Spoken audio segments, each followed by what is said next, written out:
Yesu abaho umugisha cyane. Hari umuntu mwari mukumbuye ngiye kubakumbuza. Hari umuntu mwari mukumbuye mudaheruka kubona ku mateleviziyo hirya no hino, ariko ni umupapa dukunda cyane, ni umupasiteri dukunda cyane, umupapa wagize uruhare rukomeye cyane mu kuzamura Eglise Vivante. Abari Bujumbura ngira ngo muramuzi cyane, n'abari hano mu Rwanda babaye Bujumbura muramuzi cyane, n'abatuye isi yose benshi. Mvuze Pastor Edmond Kivuye, ntawe ushobora kuvuga ko atamuzi, ntabwo bishoboka, kuko Imana yaramukoresheje cyane.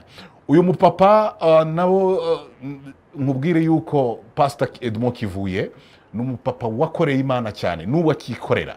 Ndabyibuka 2013 ngira ngo 2013 igihe twakiraga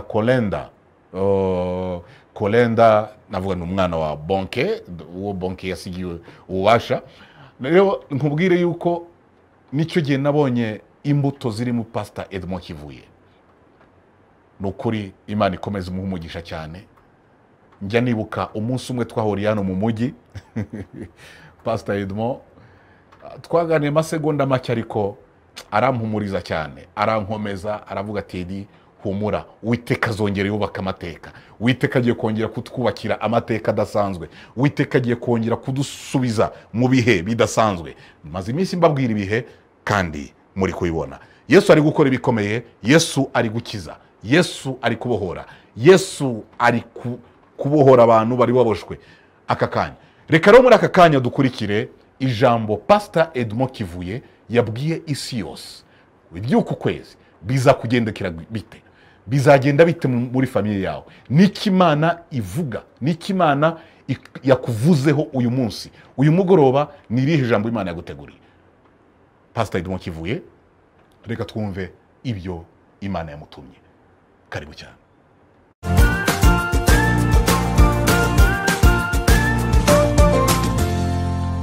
Bakunzi, twama dusanga ijambo ry'Imana mu kiganiro igihe c'impemburo. Ndabaramukije amahoro ya Kristo. Ijambo dusangiye mu gitabo cyo Kuvayo igice ca 19 umurongo wa mbere gushika ku murongo wa 6.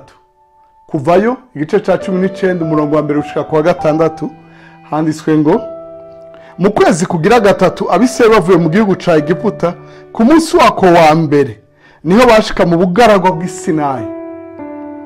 Bavuye Refidimu bataha muri ubwo bugaragwa bw'Isinayi nyene, bashinga amahema. Abisirayeli basagaza ngaho imbere y'uwo musozi.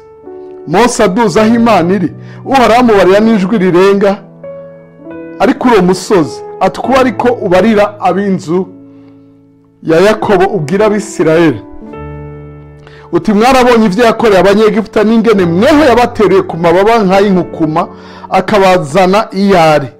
Uti none rero nimwamwumvira by'ukuri mukitondera isezerano ryiwe, muzomubera inyegu yiharije yitoranije mu mahanga yose. Uti kuko isi yose ari yiwe, kandi muzomubera ubwami, ubwoko bw'abaherezi, ihanga ryera.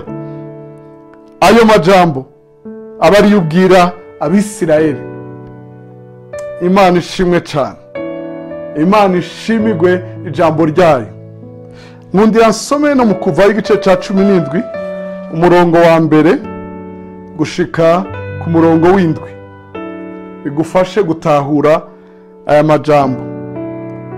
Kuvayo igice ca 17 umurongo wa mbere gushika ku w'indwi handitse ngo: ishengero ryose ry'Abisirayeli riva mu bugaragwa bw'Isini, bagenda baratahira nk'uko Uhoraho yabageze, barinda bashika Refidimu basagazayo. Abantu basanga nta mazi ariho yo kunwa, maze abantu batonganya Mose bati duha amazi tunwe. Mose arabaza ati muntonga niziki, niki kibateye kugerageza Uhoraho? Abantu bahicirwa n'inyota bidodombera Mose bati wadukuriye iki muri Egiputa kutwicisha inyota, twe n'abana bacu n'ibitungwa vyacu? Maze Mose atakambira Uhoraho ati mbega abantu ndabagire nte ko bashigaje gato bakantera amabuye? Uhoraho abarira Mose ati ca imbere y'abantu ujane bamwe mu bakuru b'Abisirayeli, uyitwaze na ya nkoni wakubitishije rwa ruzi, ugende. Eheraba nanje ndahagarara imbere yawe hariya ku gitandara cy'Horebu, nawe uheze uje gukubita ico gitandara, amazi aca yisuka avuye muri ico, abantu banwe. nuko Mose abikora atyo imbere y'abakuru b'Abisirayeli, yita aho hantu Masa na Meriba, kuko Abisirayeli bamutonganije kandi kuko bagerageje Uhoraho bakabaza ngo mbega Uhoraho ari muri twebwe cyangwa ntari muri twebwe. Masa risobanurwa ngo kugerageza, Meriba risobanurwa ngo imitongano. Mukundwa uri kuradukurikira, ndavuze ngo kaze muri ku kwezi kwa gatatu, ukwezi kukuronka amajambo meza cyane mashasha avuye kuhoraho agufasha mu rugendo. Kaze mu kwezi uronka amajambo meza cyane mashasha avuye kuhoraho agufasha mu rugendo. Haleluya. Aba bari bashitse i Refidimu ukwezi kwa gatatu, baca bavaho bashika mu bugaragwa bw'Isinayi.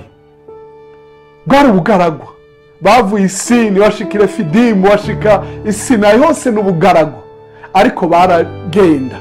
Naho usa n'ukiri mu bugaragwa, naho usa naho utari kuratera imbere, uri kuratera imbere mukundwa. Arasa amazina, nawe urabe ntibimeze nk'uko byari bimeze mbere. Ivyo bigutere kwizera, bitume urengana ibihe bibi, ushika ahantu wumva amajambo meza. Imana ishimwe cyane. Amajambo akuremesha, amajambo akumvisha kuri nyego y'Uhoraho, amajambo akora ati naho mfise benshi wowe nzokugira uwanje. Imana ishimwe cyane. Amajambo agukomeze, amajambo agutera ukwizera, amajambo agutera kurema, amajambo akuremera ikintu gishasha, kuko ijambo ry'Imana rirarema. Urakoze kudutega yombi, uragahezagirwa, ugira ukwezi kwiza wewe n'abawe n'ivyawe, uragahezagirwa. Urakoze gusangiza abandi ijambo no kubandanya kuririmbura ko Imana ikugirire neza. Amen. Arakoze cyane Pastor Edmond Kivuye. Ukwezi ko kwakira amagambo meza. Nanjye ndakwifuriza ku kwezi ko kwakira amagambo meza. Ayo magambo na ya Pastor Edmond Kivuye nta nubwo araye ni Imana yayatanze nyamubonye ibyanditswe aho ngaho. Imana iri kumeze bagire neza, kandi Imana ihaye Pastor Edmond Kivuye umupapa numva yuko sinzi impamvu ni umupapa twisanzuraho cyane, kandi njya mushimira yuko atajya atubyimbaho. Iyo mvuze kutubyimbaho, hari umuntu ushobora kuvuga ati Pastor wadufasha ukaduha ubutumwa bw'ukwezi, ko dutangiye ukwezi hari message waha abantu, ukasanga nta nagusubije cyangwa se ntiyitabye telefone, cyangwa se akavuga ati banza uce muri protocole, uce kwa secrétaire, bibanze bice mu zindi protocole n'ibiki byose. Ariko nshimira Pastor Edmond Kivuye, igihe cyari cyose umutumiye apfa kuba ari buvuge ubutumwa bwiza. Amasaha ariyo yose abari kuri telefone ashobora kwitaba. Ushaka ko gusengera, ushaka ko aguhumuriza, ushaka ko nukuri Imana imuhumugisha cyane, kandi Imana ikomeze umuhumugisha. N'ikindi genda bizi neza ko tuzamwiyambaza, hanyuma noneho akaduha ubutumwa bwiza, azajya duha ubutumwa rwose mu bihe nk'ibi. Imana ikomeze ibaha umugisha mwebwe mwese mukurikira Izuba TV.